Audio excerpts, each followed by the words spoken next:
Halo Bapak Ibu semuanya, apa kabarnya? Semoga kabar Bapak Ibu guru dimanapun berada tetap sehat-sehat semuanya. Terkhusus buat Bapak Ibu guru yang mau mengikuti pretest PPG di tahun ini. Di sini saya buatkan soal-soal pretest PPG tahun 2023 dan pembahasannya khusus mata pelajaran IPS ya. Ini bagian yang keempat. Kita langsung aja Bapak Ibu.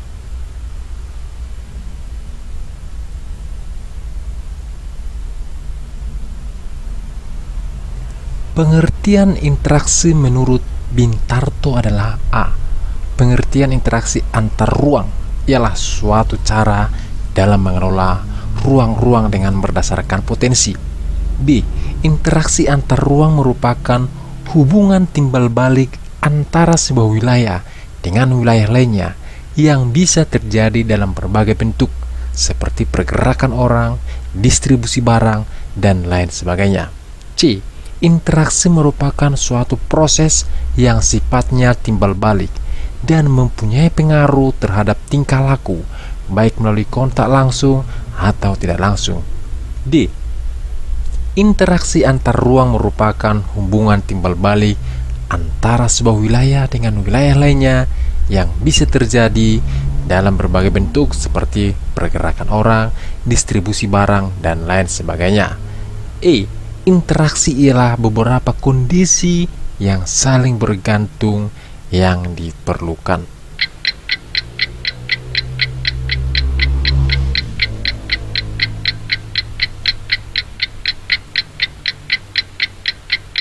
Jawabannya adalah yang C.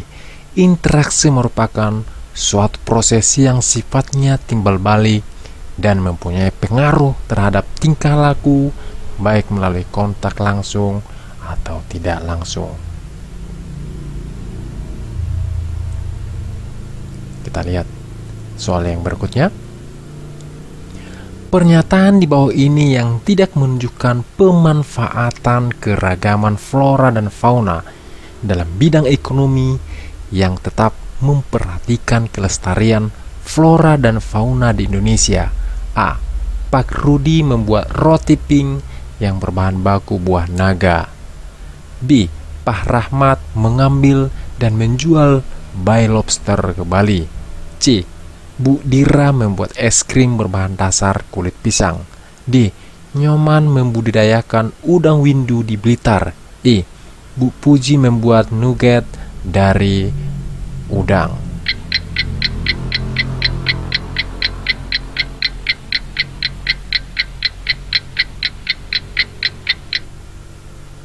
Jawabannya adalah yang B. Pak Rahmat mengambil dan menjual bayi lobster ke Bali. Kita lihat pembahasannya. Manfaat keanekaragaman hayati bidang ekonomi yaitu sebagai berikut. Menjadi sumber mata pencarian masyarakat.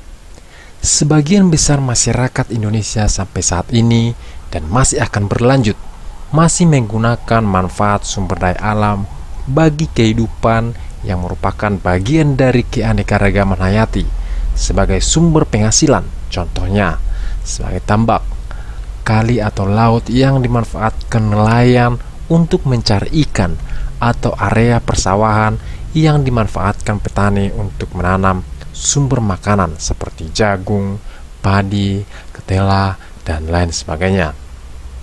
Menjadi salah satu penentu tingkat perekonomian negara. Kemampuan ekonomi suatu masyarakat yang stabil akan menjadi tolak ukur tingkat perekonomian suatu negara. Pada masyarakat yang masih mengandalkan manfaat sumber daya alam bagi manusia sebagai sumber penghasilan dan menjual hasil panennya secara langsung, menjadi salah satu faktor yang membantu perputaran uang di masyarakat terus berlanjut melalui perdagangan. Meningkatkan pendapatan daerah dari sektor wisata. Keanekaragaman hayati dapat meningkatkan perekonomian, terutama untuk daerah dengan memanfaatkan ekosistem sebagai area wisata. Contohnya, ekosistem hutan bakau, manfaat rawa, terumbu karang, savana, dan lain sebagainya yang saat ini banyak dijadikan tempat wisata.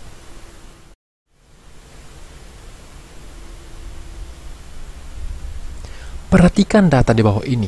Yang A, kawasan yang sesuai untuk melindungi pelestarian alam dengan koleksi tumbuhan atau satwa yang alami atau bukan alami. Yang B, memiliki luas yang cukup sehingga bisa menyimpan banyak koleksi flora dan fauna.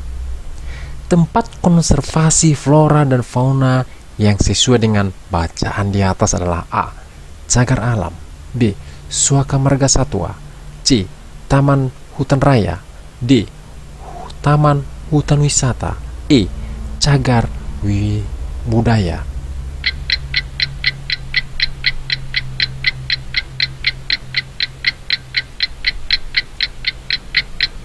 Jawabannya adalah yang C, taman hutan raya. Kita lihat ya bahasanya Bapak Ibu. Terdapat berbagai macam daerah konservasi flora dan fauna di Indonesia. Indonesia sendiri merupakan negara dengan iklim tropis yang mempunyai bentang alam yang luar biasa. Hutan, gunung, sungai, danau, dan lautan bersatu padu dengan indah menciptakan berbagai macam cagar alam yang tak pernah ada akhirnya untuk dijelajahi. Indonesia memiliki catatan yang luar biasa dalam mengembangkan dan melindungi habitat terbesar flora dan fauna yang ada. Daerah konservasi atau yang biasa disebut dengan cagar alam merupakan wilayah yang sangat khusus dan tidak sembarangan orang bisa memasuki wilayah tersebut secara bebas dan leluasa. Masyarakat umum dapat memasuki wilayah tersebut jika mereka memiliki surat izin masuk kawasan konservasi. Taman Nasional Lore Lindu ada di Sulawesi. Ini dia salah satu ya tempatnya ya. Luas daerah ini kurang lebih 217.901,18 hektar dengan ketinggian mencapai 1000 meter di atas permukaan laut. Hutan dan pegunungan merupakan vegetasi utama yang ada di Taman Nasional di Provinsi Sulawesi Tengah ini. Daerah ini merupakan wilayah peralihan antara zona Asia dan Australia atau yang biasa kita kenal dengan garis Wallace. Itu sebabnya kawasan ini memiliki jenis flora dan fauna endemik Sulawesi dan bentangan alam yang sangat indah. Kawasan ini merupakan habitat terbesar mamalia asli Sulawesi seperti anoa, babi rusa, tangkas atau kera hantu, kerakak tonkoea, khusus marsupial dan musang Sulawesi. Yang berikutnya, Taman Nasional Ujung Kulon ada di Banten. Daerah konservasi flora dan fauna di Indonesia ini dikenal sebagai rumah bagi badak Jawa. Bentang alam Ujung Kulon sangatlah menarik untuk dipandang. Hutan dan daratan rendahnya ditumbuhi oleh rotan dan palm. Daerah ini juga memiliki hutan pinggir pantai dan hutan bakau yang indah. Yang berikutnya, Waigeo Barat ada di Raja Ampat. Merupakan salah satu dari cagar alam yang ada di Raja Ampat. Bentang alam wilayah ini terdiri dari beberapa pulau yang bersatu padu dan membentuk gugusan yang sangat indah, yaitu Pulau Sulawesi, Pulau Bantanta, dan Pulau Misal. Bak surga dunia di ujung timur Indonesia yang memiliki keunikan tersendiri. Yang berikutnya, Taman Nasional Kerinci Seblat yang ada di Sumatera.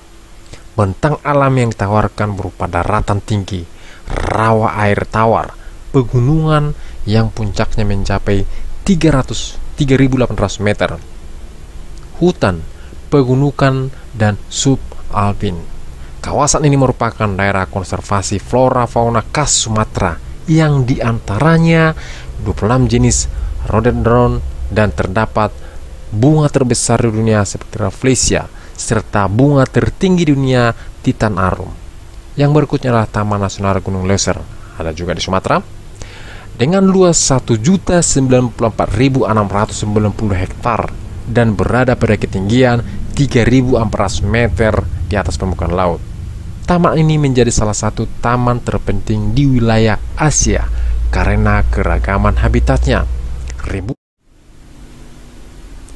ribuan jenis tumbuhan hidup di wilayah ini. Hutan hujan tropis yang terbentuk dari pohon-pohon tinggi yang menjulang tinggi dan membentuk kanopi hutan, dan masih banyak lagi. Kurang lebih 89 jenis spesies langka dikembangkan dan dilindungi di Taman Nasional ini. Di antaranya adalah orangutan Sumatera, badak Sumatera, harimau Sumatera, beruang madu, gajah Sumatera, rangkong papan, ajak, dan siamang.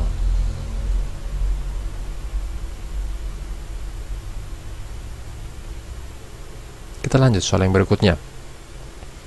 Lingkungan alam dan lingkungan sosial sekitar merupakan sumber belajar IPS yang sangat penting karena memberikan pengalaman langsung kepada peserta didik. Rancangan pembelajaran IPS yang menggunakan lingkungan sekitar sebagai sumber belajar untuk memahami benda-benda dan fenomena di sekitarnya dapat dilakukan dengan metode pembelajaran inquiry. Dalam metode tersebut, guru memiliki peran yang sangat penting sebagai A. Fasilitator yang menunjukkan dan mengarahkan apa yang harus dilakukan oleh peserta didik di dalam lingkungan. B. Manajer yang mengatur dan mengelola sumber belajar, waktu, dan mengorganisir kelas dalam kegiatan belajar di dalam lingkungan. C. Administrator yang bertanggung jawab terhadap kegiatan di lingkungan sekitar sekolah. D. Motivator yang memberikan rangsangan kepada siswa agar dapat berpikir dengan aktif dan kreatif untuk mempelajari benda-benda yang ada di lingkungan sekitar. E.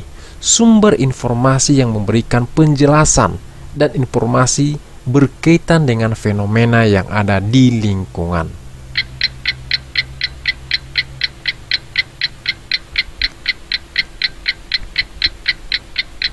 Jawabannya adalah yang A.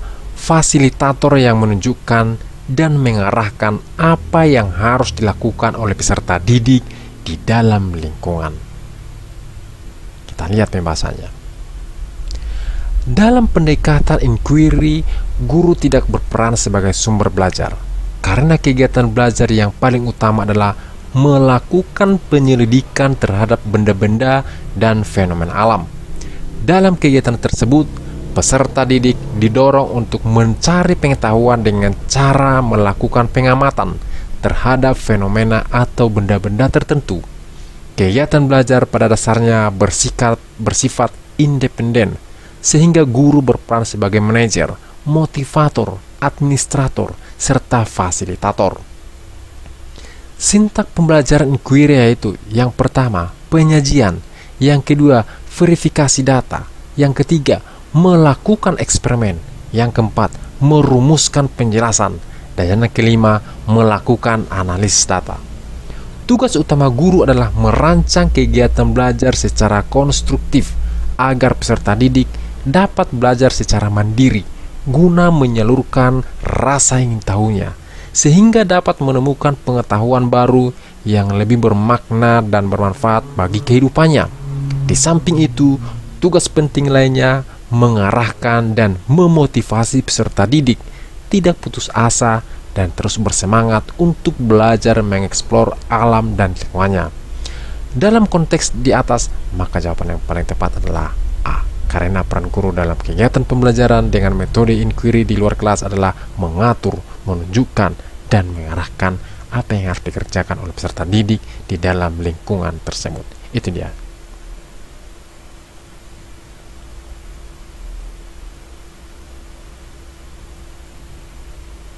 Kita lanjut ke berikutnya Bapak Ibu. Kecamatan Ciputat, Kota Tangerang Selatan, Provinsi Banten. Pada pembelajaran di kelas, Ibu Suti memberikan kartu yang berisi pertanyaan-pertanyaan dan kartu-kartu lainnya berisi jawaban. Langkah berikut adalah Ibu Suti membagi kelas menjadi 3 kelompok. Kelompok pertama merupakan kelompok pembawa kartu-kartu berisi pertanyaan-pertanyaan. Kelompok kedua adalah kelompok pembawa kartu-kartu berisi jawaban-jawaban, sedangkan kelompok ketiga adalah kelompok penilai. Dilihat dari proses pembelajaran, Ibu Suti telah melaksanakan model A. Mencari kesamaan konsep, B. Bertukar pasangan, C. Menyatukan gagasan atau ide. D. Merumuskan jawaban. E. Mencari pasangan.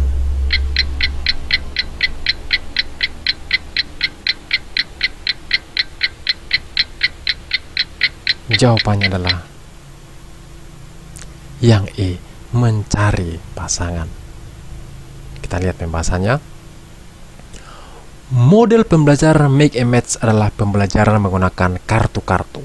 Kartu-kartu tersebut terdiri dari kartu yang berisi soal dan kartu yang lainnya berisi jawaban dari soal-soal tersebut.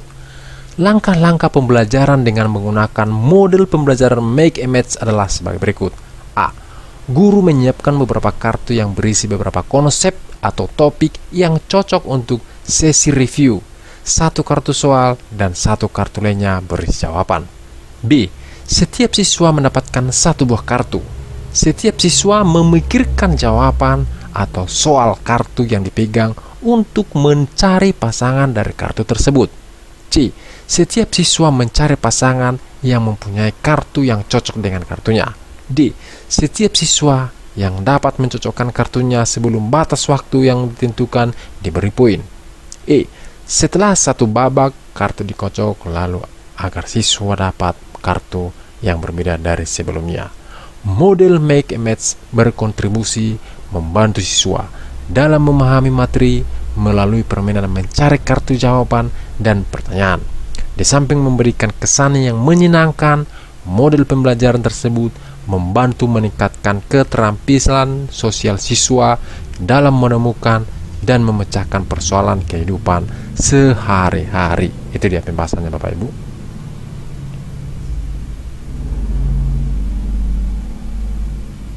Kita lanjut soal yang berikutnya.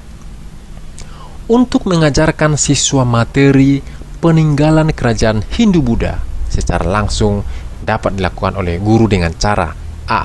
Membawa gambar peninggalan sejarah di kelas. B. Melakukan studi lapangan ke situs sejarah. C.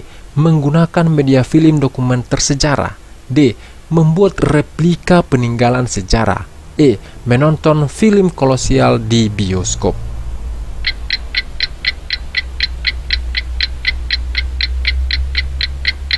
Jawabannya adalah yang B.